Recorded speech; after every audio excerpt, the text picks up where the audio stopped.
Good morning, Ms. Rosma. We're from Group 1 of MPU2342, and today I'll be presenting about the FIFA corruption scandal. To start, FIFA, founded in 1994, is known as the global governing body of football. It plays a major role in promoting the sport around the world, setting the rules of the game and supporting development from grassroots initiatives to professional competitions.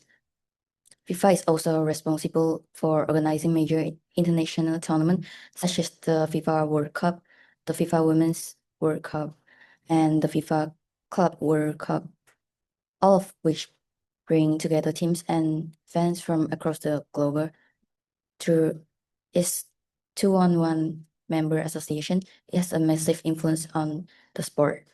However, despite the global reputation, FIFA became the center of a major crisis in 2015 when widespread corruption inside the organization was exposed. This presentation will look at the background of the scandal, what caused it, its impact on football, and the key lessons we can learn about governance and accountability. Next, I will explain the background of the case. This is the detailed background. On May 27, 2015, Swiss police arrested 7 FIFA officials at Bar Our Lake Hotel in Zurich before the annual FIFA Congress. The U.S. Department of Justice disclosed a 47-count, 164-page criminal indictment outlining those 7 having received 150 million in bribes over a period of more than 2 decades. This case exposed a large-scale corruption problem with FIFA.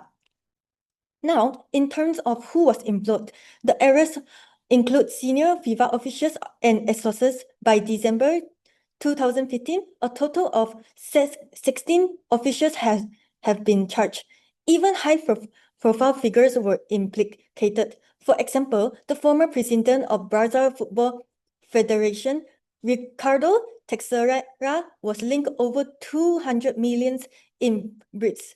2 of the most notable figures, however, were FIFA presenter Sepp Blatter and UEFA presenter Michael Platini. Both were banned from football-related activities for 8 years following investigation by FIFA ethics community.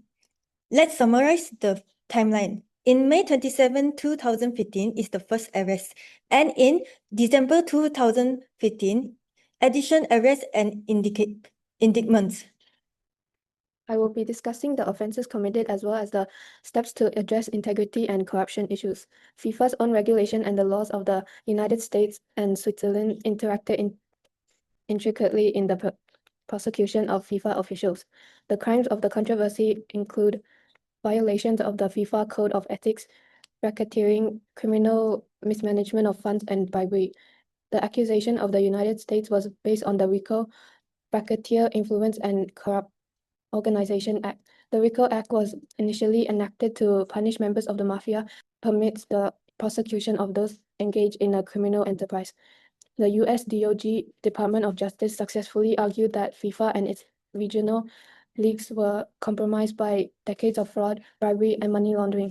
Convictions under RICO carry severe punishments that include up to 20 years of imprisonment. Honest services wire fraud was crucial for prosecuting commercial bribery. It makes it illegal to carry out a plan to deny someone their intangible right of honest services by using mail or wires. In this context, football officials who accepted bribes were denying their organizations of their honest services. Whether this American legislation could apply to officials bribing foreign officials resulted in a significant legal battle. The American Second Circuit Court of Appeals reinstated convictions in the case in a historical ruling in July 2025, confirming that regulation does indeed cover foreign commercial bribery schemes that employ American wires. This greatly strengthened the DOJ's tool to police international corruption. Many defendants were accused of planning to move and hide illegal money through the American banking system to launder the proceeds of their bribery schemes. This provided a direct jurisdictional hook for American authorities. The Swiss Office of the Attorney General OAG started its own criminal procedures simultaneously with the American investigation. The Swiss investigation into the 2018 and 2022 World Cup awards was centered on criminal management and money laundering. Authorities raided FIFA's headquarters, seizing data and interrogating members of the executive committee on suspicion of criminal mismanagement of funds and money laundering. Switzerland enacted a law known as Lex FIFA, which strengthened regulations against private corruption and made it an automatic criminal offense without the need for a victim to file complaint. The sanctions imposed against the individual ranged from fines to lengthy imprisonment. The Ethics Committee levied lifetime bans from all football-related activities for officials like Chuck Blazer and Jack Warner. The American investigation led to dozens of guilty pleas and numerous convictions and sentences. Former CONMEBOL President Juan Angel Napa was given a 9-year prison sentence, fined $1 million, and ordered to forfeit $3.3 million in bribe receipts after being convicted of racketeering and wire fraud conspiracy. Former Brazilian Football Association President Jose Maria Marin was sentenced to 4 years in prison, fined $1.2 million, and ordered to forfeit over $3 million for similar offenses. Various other executives and officials pleaded guilty and were sentenced or are now still awaiting sentencing. Financial institutions were held responsible as well. Swiss bank Julius Baer agreed to pay $79.7 million in a deferred prosecution agreement for its involvement in laundering bribe money.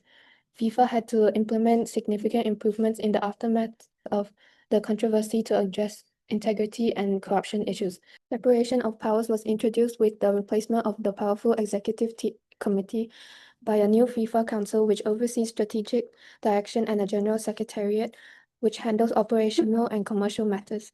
FIFA president and council members are now limited to three four-year terms. Implement tougher auditing and compliance measures within FIFA, increase transparency in the bidding processes for international tournaments.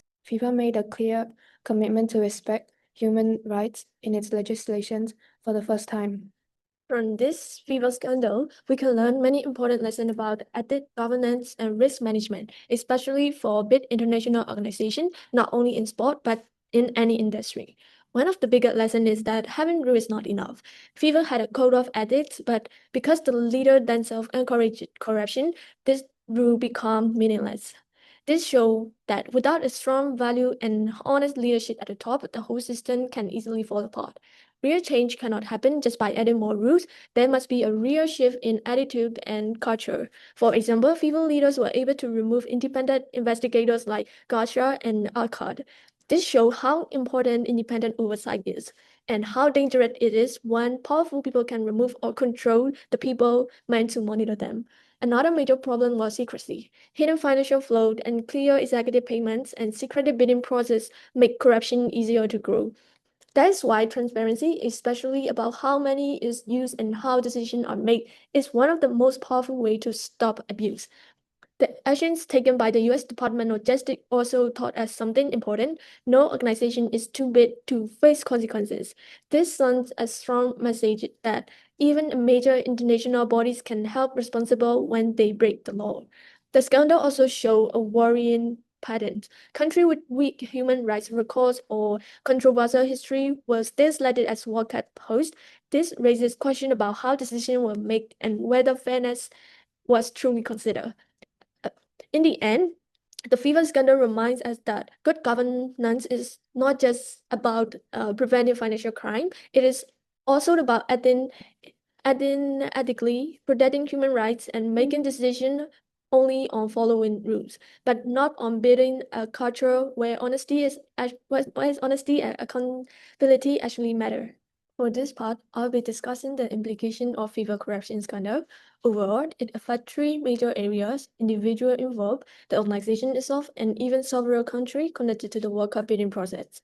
First, the individual involved faced the most serious and immediate consequences. Many top officials were charged for crimes like bribery and cheating. This led to jail time, massive fine, and even their assets were taken.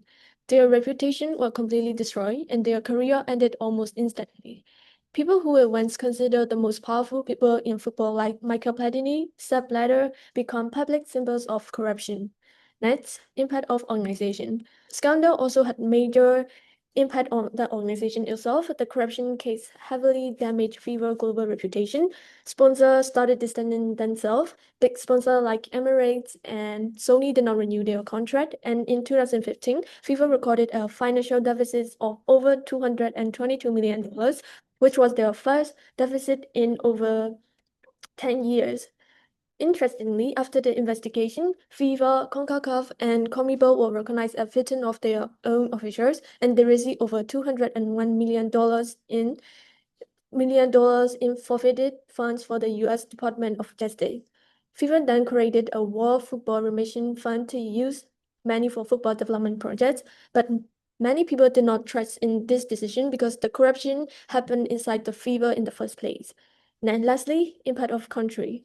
The scandal also affected several countries involved in hosting the World Cup. Nations like South Africa, Russia, and Qatar were linked to unfair or manipulated bidding process for the 2010, 2018, and 2022 World Cups. This harmed their international image because people believed that tournaments were run through bribery rather than a fair competition. In Qatar case, the criticisms were even more intense. Issues like poor human rights conditions and mistreatment of migrant workers become a global topic. And many argue these problems were ignored because the bidding process was corrupted.